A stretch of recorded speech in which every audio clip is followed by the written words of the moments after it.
20 তাৰিখে ডিব্ৰুগড় জিলাত আমাৰ কেবিনেটৰ বৈঠক অনুষ্ঠিত হ'ব।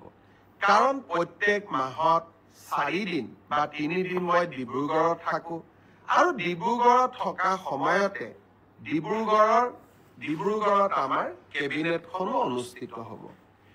আমি অসমৰ প্ৰাথমিক বিদ্যালয় যি 100জন ছাত্ৰ ছাত্ৰী আছে সেই স্কুলবিলাকত প্ৰধান শিক্ষকৰ পদ আমি সৃষ্টি কৰিছিলোঁ আৰু খুব কম সময়ৰ ভিতৰতে এই প্ৰধান শিক্ষক পদৰ নিযুক্তি হ'ব।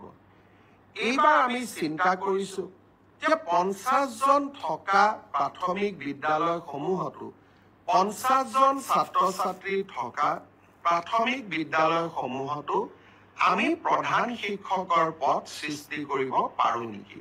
এই বিষয়ে আমি কেবিনেটত ডিব্ৰুগড়ত আলোচনা কৰিম।